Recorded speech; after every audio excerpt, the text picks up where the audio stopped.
Shalom mes bien-aimés, bienvenue à tous. C'est maintenant l'heure de manger la parole de Dieu. Et la parole de Dieu que je vous propose qu'on puisse manger ensemble en ce jour, c'est celle d'Éphésiens 5, le verset 18. Et je l'ai intitulé « Soyons remplis de l'Esprit Saint ». Lisons maintenant ensemble cette parole de Éphésiens 5, le verset 18. Et nous allons d'abord la lire dans la version parole de vie.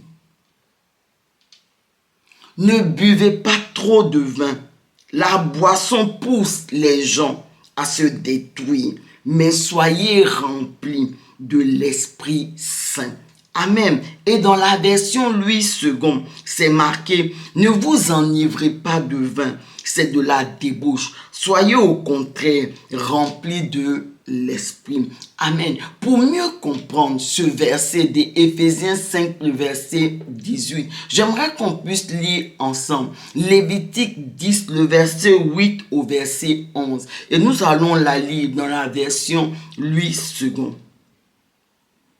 L'Éternel parla à Aaron et dit, « Tu ne boiras ni vin, ni boisson enivrante, toi et tes fils avec toi, lorsque vous entrerez dans la tente d'assignation, de peur que vous ne mouriez. Ce sera une loi perpétuelle parmi vos descendants, afin que vous puissiez distinguer ce qui est saint de ce qui est profane, ce qui est impur de ce qui est pur, et enseigner aux enfants d'Israël toutes les lois que l'Éternel leur a données par Moïse. » Amen. Donc, dans ce verset de Lévitique 10, le verset 8 au verset 11, c'est l'Éternel qui parle au souverain sacrificateur Aaron et à ses fils, les sacrificateurs. Donc, ce sont ces personnes-là qui servaient dans la maison de Dieu, dans la tente d'assignation. Et Dieu leur demandait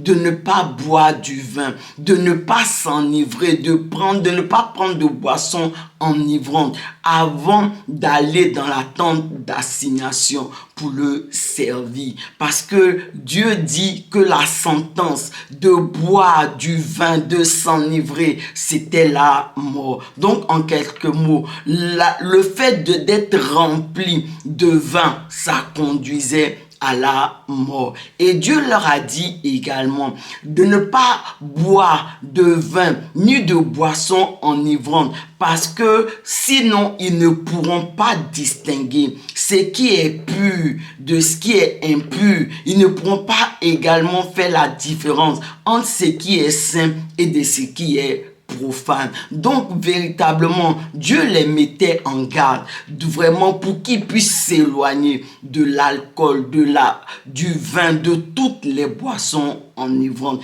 Et c'est effectivement ce que nous dit Éphésiens 5, le verset 18. Parce que Éphésiens 5, le verset 18, compare le fait d'être rempli de l'esprit au fait d'être rempli de vin. Parce qu'en effet, les deux ont plus ou moins des effets similaires, des effets qui se ressemblent. Parce que rempli de vin comme rempli de l'esprit, cela, dans les deux cas, nous perdons le contrôle. C'est de tout. Parce que c'est l'esprit, soit c'est l'esprit, soit c'est la boisson, le vin, qui vient prendre le contrôle de nos vies. Dans le cadre de la boisson, lorsque nous sommes remplis de vin, lorsque nous sommes enivrés de vin, le vin vient prendre le contrôle de nos vies. Et le vin, il détruit nos vies. Les personnes qui ont été enivrées, qui ont laissé le vin conduire leur vie, ont fini par se perdre. Parce que lorsque nous sommes enivrés, lorsque nous sommes remplis de vin, nous n'arrivons pas à faire la différence. Comme la Bible dit dans le livre de Lévitique, nous n'arrivons pas à faire la différence entre ce qui est saint et ce qui est profane, ce qui est pur, ce qui est impur. Parce que c'est le vin qui prend maintenant le contrôle. Donc, on perd véritablement le contrôle de nos vies. Et comme Lévitique nous a dit, leur être rempli de vin conduit à la mort. Mais Lorsque nous sommes remplis de l'Esprit, du Saint-Esprit, le Saint-Esprit, c'est l'Esprit de Dieu. Et le Saint-Esprit, il bâtit, il construit. Et lorsque nous sommes remplis du Saint-Esprit, le Saint-Esprit, véritablement, il vient nous conduire là où Dieu nous attend. Lorsque nous sommes remplis du Saint-Esprit, le Saint-Esprit vient prendre le contrôle de tout dans nos vies. Le Saint-Esprit nous aide à distinguer ce qui est saint de ce qui est profane, ce qui est pur de ce qui est impur. Parce que le Saint-Esprit, il va nous conduire à faire les choses conformément à la volonté de Dieu. Il va nous aider à faire les choses conformément à ce que Dieu a prescrit, à ce que Dieu a ordonné. Ainsi, avec le Saint-Esprit, nos vies vont aller de mieux en mieux, de meilleur en meilleur,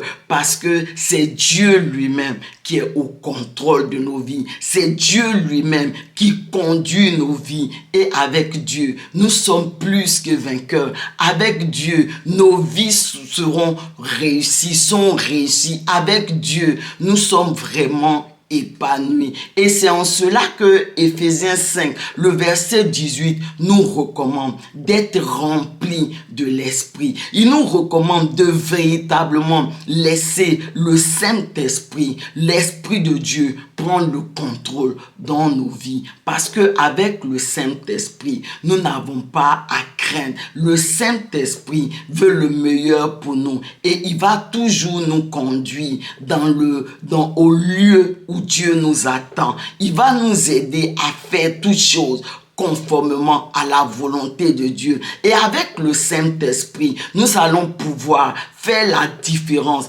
entre ce qui est saint et ce qui est profane. Et le Saint-Esprit va toujours nous conduire à faire ce qui est agréable à Dieu. Donc, ce qui est saint. Le Saint-Esprit va toujours nous conduire à faire ce qui est pur devant Dieu, ce qui est juste, de sorte que véritablement, nous allons mener une vie qui est agréable à Dieu. C'est pour cela, Éphésiens 5, verset 18, nous recommande d'être remplis de l'Esprit de Dieu, d'être remplis du Saint-Esprit. Alors, bien-aimés, soyons remplis du Saint-Esprit. Et le dernier élément, dans la Nouvelle Alliance, la Bible dit que Jésus est venu pour former un royaume de sacrificateurs. Ça veut dire dans la Nouvelle Alliance, c'est nous. Ce n'est plus Aaron et ses fils qui sont les sacrificateurs, non, mais c'est nous, c'est chaque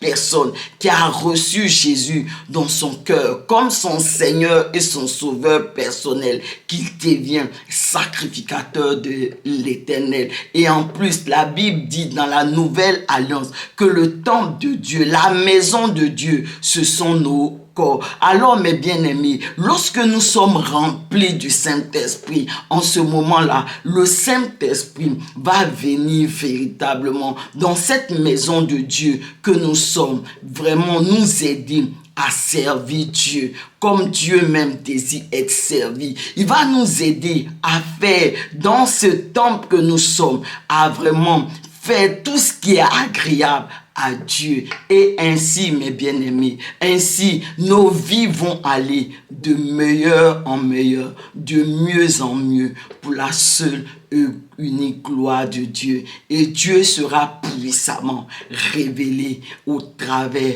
de chacune de nos vies. Alors, mes bien-aimés, soyons remplis du Saint-Esprit. Laissons le Saint-Esprit venir conduire nos vies et soyons saturés véritablement de l'Esprit de Dieu. Amen. Élevons la voix ensemble et prions.